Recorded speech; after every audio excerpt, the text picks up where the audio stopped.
my name is Brooke Brings, and I'm going to be talking about my research paper today with you guys. And I titled it Mythological Characters Carving Their Way in History. So, when I think of mythological creatures, it often comes to the Greeks. And the Greeks had, have the gods, goddesses, and deities that often pop up in ancient Greek architecture. So, my whole paper is kind of talking about certain temples and certain sculptures that kind of stand out between all of them, and kind of talk about where in those sculptures or where in those temples do you see these mythological characters kind of popping up. So the first one I'm going to be talking about right today is the Temple of Artemis, and this picture actually isn't what stands today of this temple. It's actually a modeled scale of what it probably would have looked like in that time. What it actually looks like now is this, just one single column, and they actually built it in these kind of marshy grounds because they believed that it would help save the temple from earthquakes that occurred in that area. But throughout looking at the ruins, there has been a column drum found that is now housed in the British Museum. On the drum here, you'll see that there is kind of a story that's happening between the leader of the souls of the underworld, who is Hermes Psychopompos, and then there is a youthful winged Thanatos, which is also angel of kind of death, and a draped woman, and another person you see is on the other part of it is Persephone and Hades, which is obviously the god of the god of the underworld. The next temple I want to talk about is the Temple of Zeus, and this picture here is actually a recreation, except for the front few columns here, which are the actual ones that stand today. Alright, so then the east pediment on the Temple of Zeus has a story happening between Pelops and Anomeus, which it's right before a chariot race, and it's what happens is if Pelops actually wins this chariot race against Anomeus, he will get to marry Anomeus's daughter. So yeah, this is kind of like a cool little recreation of what they could actually build with all the wreckage. And here in the middle, that's actually Zeus. And when you look at the other pediment, which is the west one, it actually in the middle is Apollo. So I thought that was really cool that they used both big gods and then they put them right in the middle, so usually the center. And then on this one where Apollo's in the middle, this one's actually kind of like a centaur battle. So it's like a battle between half man, half horse centaurs and Lipiths. Here's also some metal piece on the Temple of Zeus, and you can kind of look it through them, and just a lot of them are battle scenes where it's half bull, half man, just a whole bunch of just different kinds of gods, goddesses, and creatures. And here's kind of a close-up of the Cretan bull right there. You can kind of see back and forth. Here's where the picture kind of cuts it off. But yeah, kind of a close-up of that, which I thought that was really, really cool. The next temple I want to talk about is the Temple of Apollo. This picture shows you what remains today, and as you can see, that not much is left but the foundation. And like many other great temples, this temple has also been destroyed and rebuilt throughout time. So it's been rebuilt at least 3 different times and has come with different name changes, but the Temple of Apollo is the one that has stuck with. Here's kind of like an overview of what the area of the Temple of Apollo would have looked like. Right here is the actual Temple of Apollo. They have the theater back here. Down below here, you'll see other different buildings or smaller temples. Right in here is where you'll see the actual the treasury of Athenians, which I'll talk about later. But this right here is the east pediment from the temple of the archaic time.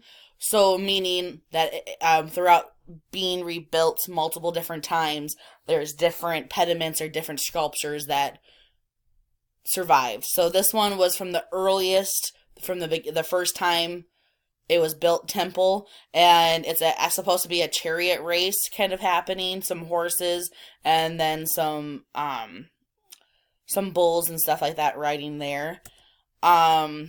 Here is the west pediment. Right here is from the Archaic Temple of Apollo, so the very first time. Not much was saved. And then over here, the classical time Temple of Apollo. So they had right here, they were able to save an actual piece of Apollo, but the rest of the kind of remains are kind of not quite sure what they are. I had mentioned the treasury of Athenians, which is down that hill from the Temple of Apollo. And the treasury of Athenians is decorated with 30 metopes, and there is a porch before the entrance to the cella.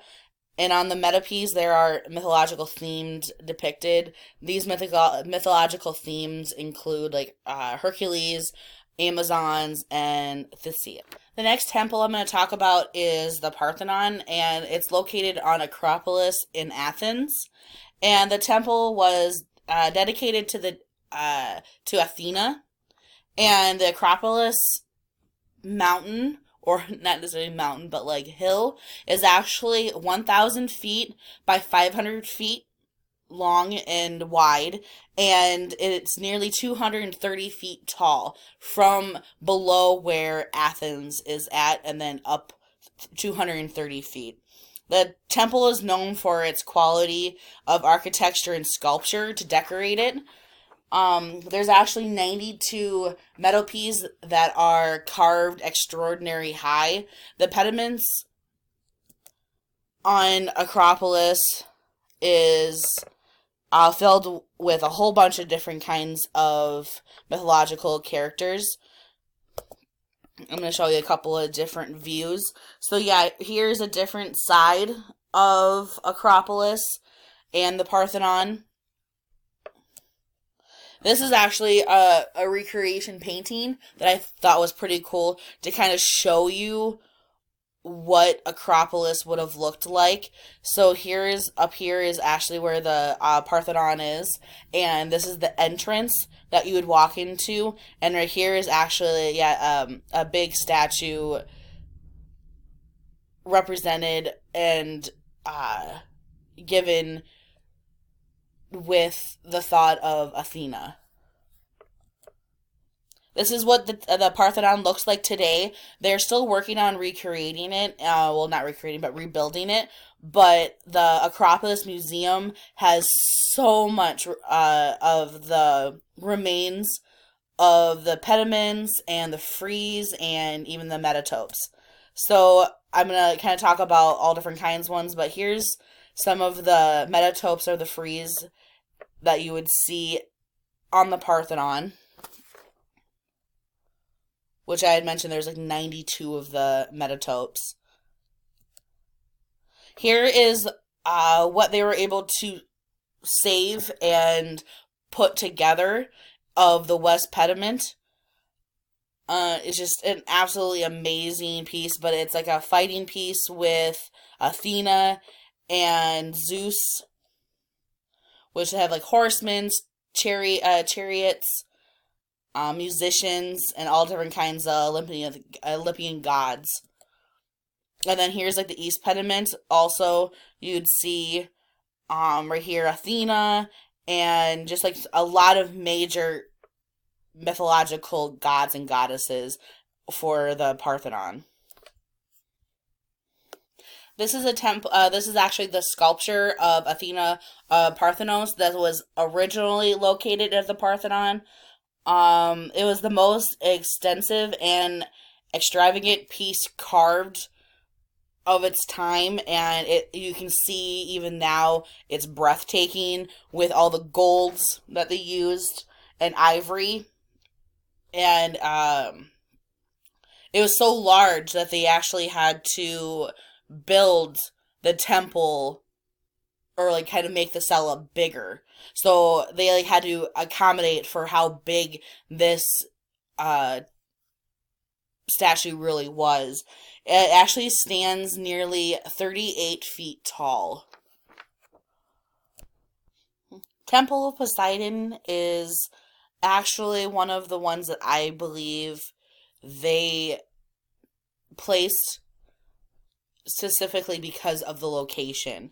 It's actually surrounded by three sides of the sea, and Poseidon is the Greek god of the sea, earthquakes, storms, and horses.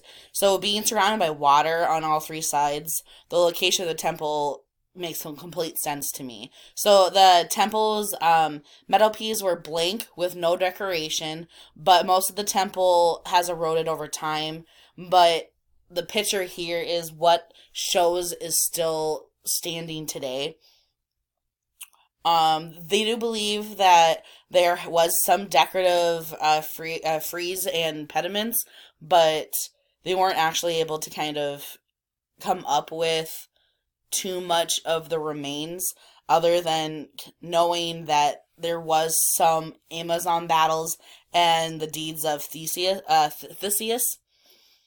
Decorative sculptures made up the pediment, but only one fragment of a seated female has survived.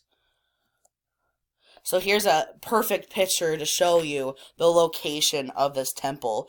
Just often temples were made for sacrifice to gods, and that's why a lot of these temples were made or named after, such as like Apollo, Zeus, Poseidon, because that's where they would go to give sacrifices to these gods. And what's more appropriate than being surrounded by so much water and beauty to sacrifice or go give thanks to the god of the sea. The last piece I'm going to talk about is the altar of Zeus. And it's one of the most famous Hellenistic pieces. And there was a sculpted frieze all around the altar that measured nearly about 400 feet long in total. So this is a pretty big piece. The scene that is depicted is one of the most extensive pieces ever attempted by artists of the mythological conflict to control the world. So basically what it's saying is Zeus is the main character depicted in this frieze, where it shows him battling other gods. So the depiction of the battle is shown everywhere among the frieze and even spills over onto the steps that lead to the altar of Zeus. So like, yeah, you can see right here where it just kind of, wraps around and comes into here, back into here. And overall, this is a huge piece to not even be a temple, but just showing different reliefs that they were doing closer to our time, where it was in the beginning times, but now they're starting to really, really get into some good depth, where you see some major details and battle scenes. Here's a couple of other pictures wrapping around the altar. So just, all these different battle scenes and body parts going everywhere. And it's pretty well preserved and intact. This is the end of my presentation. Thank you so much for listening. And I had a lot of fun talking about my research paper based on Greek mythology and the influence on ancient Greek art and architecture.